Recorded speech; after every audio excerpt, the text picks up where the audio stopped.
Gente, estamos de volta aqui com Conexão Úrsula Vidal no seu sabadão. Vamos repercutir um fato internacional, que é mais do que um fato, é uma tragédia humanitária que está acontecendo no Afeganistão. Isso chamou a atenção do mundo todo, chamou a atenção de todos os órgãos, as instituições, as grandes articulações ligadas aos direitos humanos, articulações de ajuda e apoio humanitário. O Talibã, essa semana, tomou novamente o poder no Afeganistão, e isso se deu de forma mais preocupante quando o Talibã chegou a Cabul, que é a capital do país.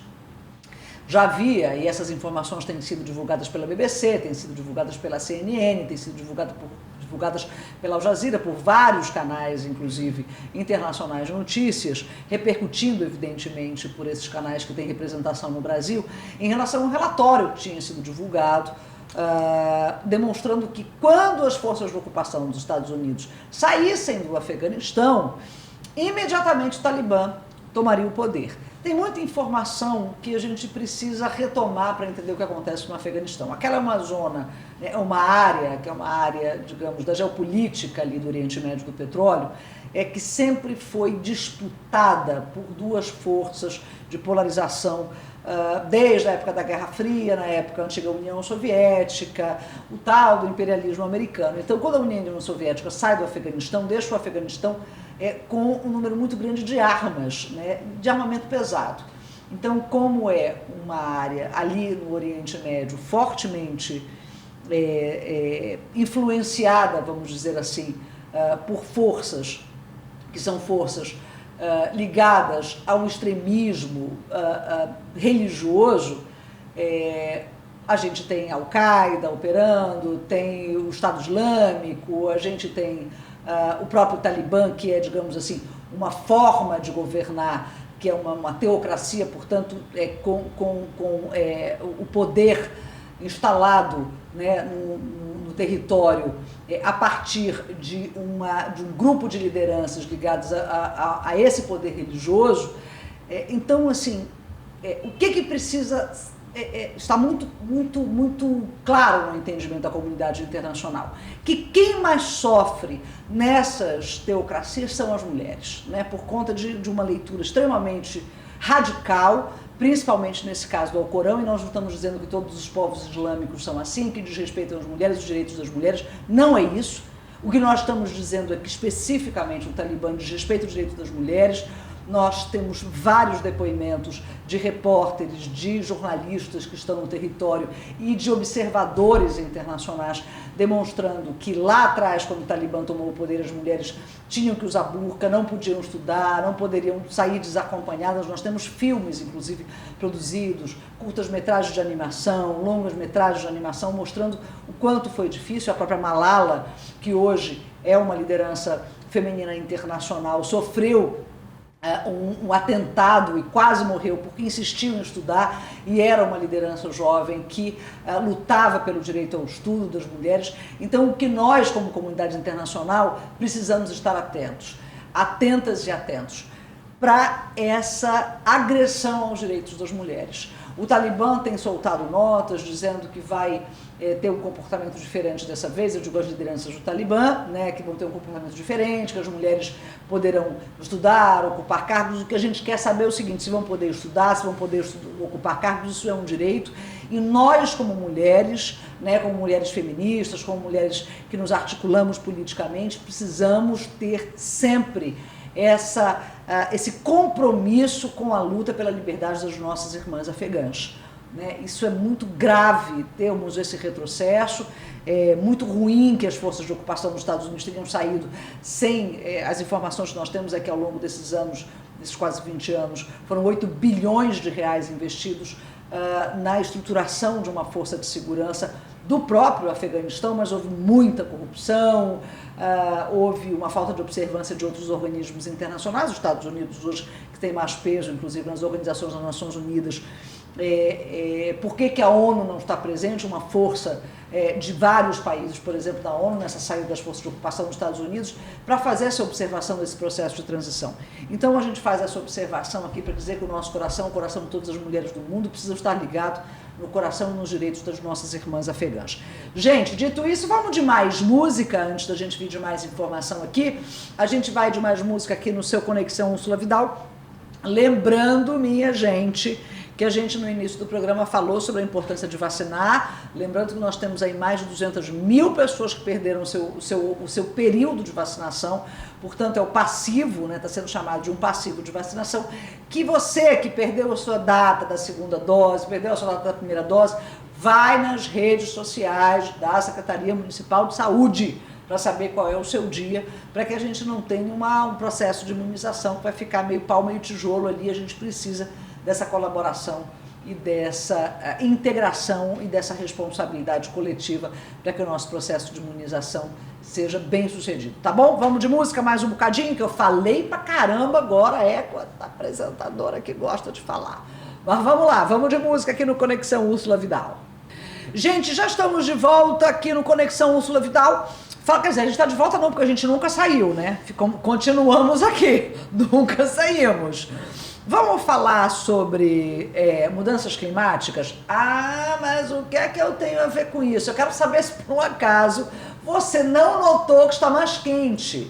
Que tem hora que você sai 2 horas da tarde, por exemplo, vamos lá, no lugar aberto, né? Muito, que tem pouca vegetação, e você não sente aquele sol no seu cucuruto. Você não está acompanhando, por exemplo, que está acontecendo enchentes estão acontecendo enchentes em vários países. Olha o que aconteceu com a Grécia, o que está acontecendo na Grécia, com queimadas. Vamos entrar na crise hídrica. Gente, cadê a chuva? Quero dizer para você, meu querido e minha querida ouvinte, que é o seguinte: nós estamos interligados no Sistema Nacional de energia elétrica, da distribuição da energia elétrica. Então não adianta chover legal aqui na Amazônia, porque mesmo que a gente produza energia, a gente entrega para o Sistema Nacional, e se a gente entra no bandeiramento vermelho, porque está chovendo pouco lá em São Paulo, por exemplo, todo mundo paga essa conta, inclusive eu e você. Então, se a gente não está preocupado com o desmatamento na Amazônia, se preocupe então, por exemplo, com o seu bolso, que é péssimo. Você não está preocupado ou preocupada com o desmatamento da Amazônia, porque isso vai gerar uma tarifa de energia, aquele bandeiramento vermelho que a gente tem pavor, que a gente já paga uma fortuna de energia elétrica, porque está faltando água lá embaixo. Sabe por que falta água nos reservatórios lá embaixo? Porque a gente não está gerando aquelas nuvens, que são aqueles rios voadores aqui da Amazônia que vão chover lá embaixo. Vamos conversar sobre isso agora com o Zé Otávio Passos, diretor da Nature Conservancy, que é, no Brasil, aqui na Amazônia, que é uma organização social, uma organização, uma ONG, que é uma organização, não deixa de ser, né? Uma ONG, é uma ONG que trabalha com todas essas medições, essas campanhas, que também de maneira articulada, essas campanhas de conscientização ambiental. Vamos falar desse último relatório do IPCC, que é o painel intergovernamental de mudanças climáticas da ONU. É o seguinte, Zé Otávio, tá pegando, né? Esse painel, esse último relatório deu um alerta geral. E olha que a gente já está no sinal vermelho faz tempo, né? Pois é, Ursula, bom, obrigado por me receber, é um prazer estar aqui com você. Infelizmente, o que a gente tem para falar hoje é um tema sério, um tema preocupante, não são boas as notícias. Então, a gente está aqui conversando sobre um tema que é muito grave, e o que esse painel trouxe, que foi no relatório que foi divulgado agora em agosto, é o 6º relatório do painel, né? O primeiro relatório foi divulgado em 1990, e esse é o 6º relatório. E já no relatório de 1990 já se falava do aquecimento global e de como os humanos, né, nós estamos causando esse aquecimento global com as nossas atividades econômicas, com as nossas vidas. Nosso padrão de consumo maluco, né? Nosso padrão de consumo, como a gente estrutura e como a gente estruturou a forma de usar a energia. No fundo é isso. A energia que a gente usa é o grande causador, porque ela emite gás carbônico, ela emite gases do efeito estufa. Principalmente os combustíveis fósseis. Principalmente os combustíveis fósseis. A gente achava que furar a terra estava tudo bem, né? Só que não. Furar a terra e queimar e jogar o gás carbônico na atmosfera. O próprio gás, né? Não só o petróleo, né? Sim, o gás que foi acumulando. E aí ele vai acumulando e ele fica muitos anos. Ele vai ficar séculos, né, na atmosfera. Então ele foi acumulando ao longo da industrialização, anos 50, anos 60, anos 70, e isso foi gerando o quê? Um efeito estufa. E gera o aquecimento global. Que agora, o que traz esse relatório novo, é que agora a gente já consegue medir o aquecimento global e falar, olha, comparado com quando a gente não tinha indústria, a gente está 1 grau mais quente. Só que é na temperatura média do planeta. Isso é importante a gente esclarecer. Ah, mas o que é 1 grau? Tá 22 para 23, não tem problema nenhum. Não é assim, né, Zé Otávio? Explica pra gente o que significa temperatura média. Exato. Temperatura média, imagina que tem uma pessoa. Você vai medir a sua temperatura, 36,5.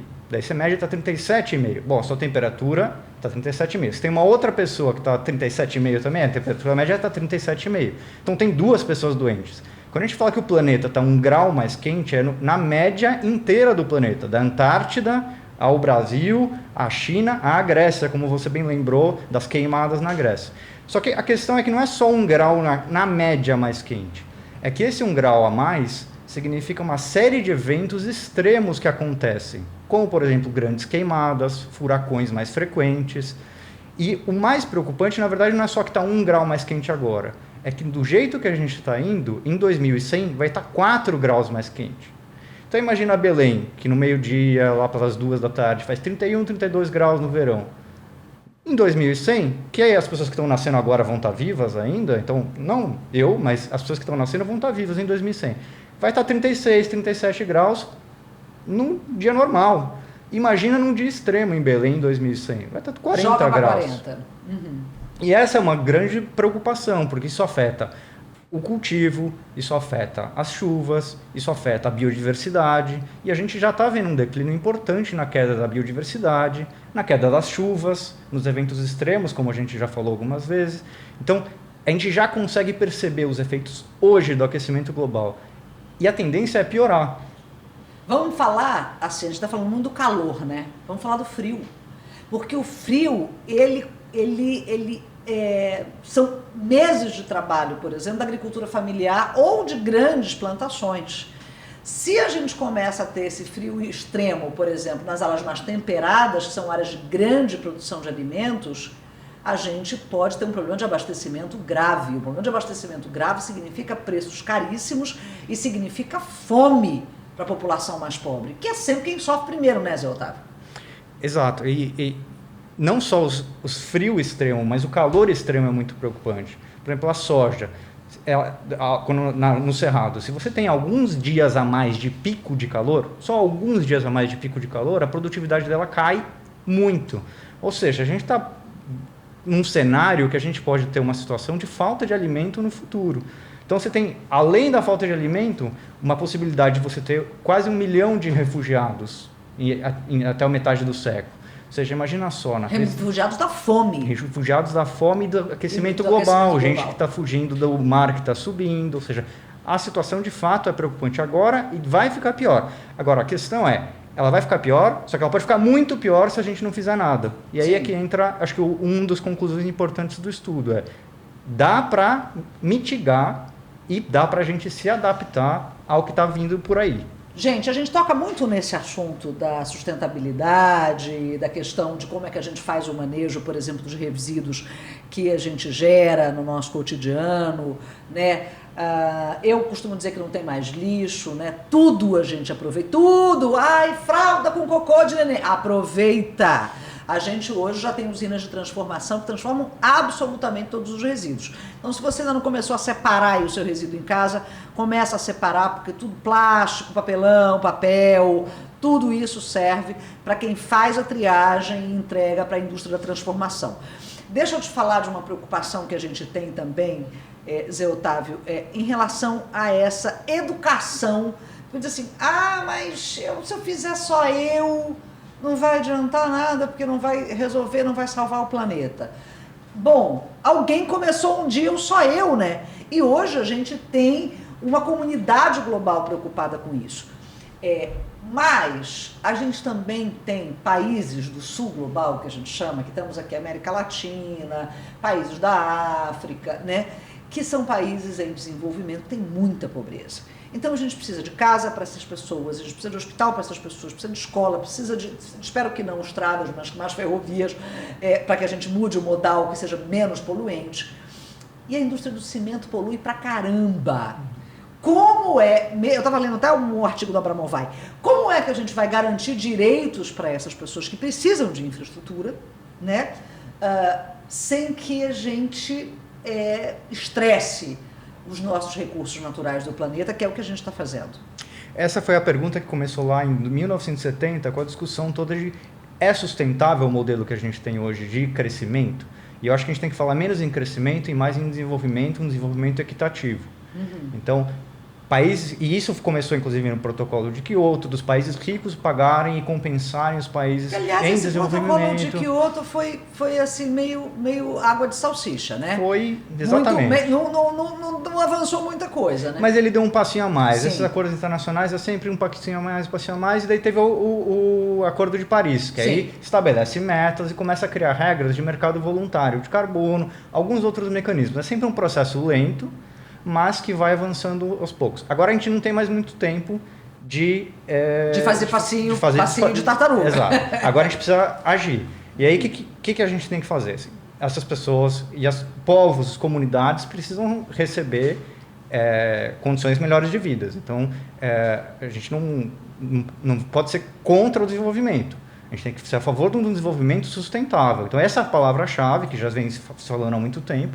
Agora, para conseguir isso, a gente tem que primeiro reduzir, a gente tem que também reduzir as emissões das indústrias poluentes, e essa talvez seja uma boa notícia. Em que sentido é uma boa notícia? Porque é concentrada as indústrias que poluem. Então, se essas indústrias começarem a poluir menos, jogar menos gás carbônico na atmosfera, isso já ajuda muito. Poucas atividades poluem muito, né? Exatamente. Então, se a gente conseguir um esforço grande dessas atividades produtivas que poluem muito, agora a gente tem o pum do boi. Gente, que coisa, né? Parece que é piada pronta. Não é. É verdade mesmo. O pum do boi, né? O peido. Gente, é isso. O nome não tem outro. É peido mesmo do boi. Então, a gente tem uma atividade pecuária muito forte na Amazônia e, assim, muita preocupação. Porque a Amazônia que já foi uma sequestradora de carbono, ou seja, a Amazônia, pulmão do mundo, a gente vai ajudar e tal. As nossas atividades aqui estão começando a dar uma virada ruim. Para dizer o seguinte, ao invés da gente sequestrar e ajudar o mundo, a gente está atrapalhando, porque as atividades que estão acontecendo aqui na Amazônia estão liberando muito gás carbônico. É isso, né? Principalmente por conta do desmatamento, que a gente vê todo dia nas notícias, né? Então, além da atividade em si, que gera normalmente algum tipo de emissão, o desmatamento, que é o principal agressor. 80% das emissões do Pará vem de desmatamento. Gente, deixa eu só fazer um parênteses aqui, assim... Nas terras estaduais, o desmatamento está caindo. Caiu, inclusive, no mês passado, 20%. A questão é que mais de 60% do território paraense é federal. E aí, o presidente da República colocou aquele ministro que estava negociando o negócio de madeira, entendeu? O presidente da República enfraqueceu o IBAMA, enfraqueceu o Instituto Chico Mendes, fiscaliza pouco, sabe como é que é? Então não adianta o Estado do Pará fazer um imenso esforço para a gente diminuir o desmatamento nas áreas estaduais, se a maioria do nosso território é de áreas federais. E a gente fica sempre como o vilão da história, o patinho feio da Amazônia. É difícil para nós isso também, né, Zé Otávio? E eu acho que o Pará é um bom exemplo, porque a gente faz vários trabalhos com o Estado do Pará e tem a política estadual de mudanças climáticas, tem uma meta agressiva de ser um estado de zero emissões até 2036, como parte do Plano Amazônia Agora. Então tem um bom caminho, está bem estabelecido para zerar essas emissões em nível estadual e contribuir com o mundo, no fundo, né? Porque ao reduzir as emissões no Pará, está contribuindo com o Brasil e está contribuindo com o mundo inteiro. Então, eu acho que tem um bom caminho estabelecido no Pará, tem essas emissões por conta do desmatamento, mas é o que eu falei antes, como elas estão concentradas em um setor, que é, nesse caso, a mudança do uso do solo, que a gente chama, que é o desmatamento, é só combater isso, é só criar alternativas para isso. Agora, no Pará tem algo que é importante, não só no Pará, na Amazônia. Povos indígenas, quilombolas, comunidades tradicionais, que são grandes protetores das florestas, precisam ser valorizados, precisam ser escutados para conseguir contribuir, para conseguirem proteger seus territórios. Ou seja, além de serem protegidos os territórios, eles precisam ter as condições de proteger e serem escutados nessa agenda que é tão importante, que são justamente os territórios mais preservados do Brasil, né? Então, acho que esse é um ponto super importante, uma mensagem super importante que a gente tem que ter como uma meta. que é ajudá-los a continuar preservando, ajudá-los a continuar protegendo a natureza. Então, o Estado do Pará está fazendo bem seu dever de casa, com as políticas indigenistas avançando a passos largos. Temos um número bastante significativo, o maior do Brasil, na verdade, de territórios quilombolas titulados. Estamos num processo de mapeamento também de comunidades extrativistas e comunidades ribeirinhas para valorizar essas práticas e saberes tradicionais, né, dessas comunidades tradicionais. O Plano Amazônia Agora, o Fundo da Amazônia Oriental, o FAO, eu acho que nós, como Estado do Pará, estamos dando um bom exemplo e fazendo bastante o dever de casa. Zé Otávio, gratidão pela tua participação aqui conosco no Conexão Úrsula Vidal, dizer que esse assunto é um assunto urgente. O que tem a ver conosco? Tudo, somos amazônidas, nós precisamos ser protagonistas, inclusive, nesse processo. Atenção, o mundo inteiro está olhando para a gente. E nós podemos dar um bom exemplo, inaugurando uma nova governança, mostrando que aqui a gente sabe como fazer e dizendo, mundo, quer colaborar com a gente? Vamos fazer legal? Vamos fazer bem feito? Então vem conosco que a gente sabe fazer, né? Esse é o convite e muito obrigado por me receber. Beleza, gente, Conexão Úrsula Vidal, a gente está nessa vibe do Brega Saudade, na vibe do carimbó, a gente continua, então pega a sua saia rodada e gira! Venha, comadre, gira, gira que a gente vai de carimbó, daqui a pouco mais Brega Saudade para você aqui no Conexão Úrsula Vidal.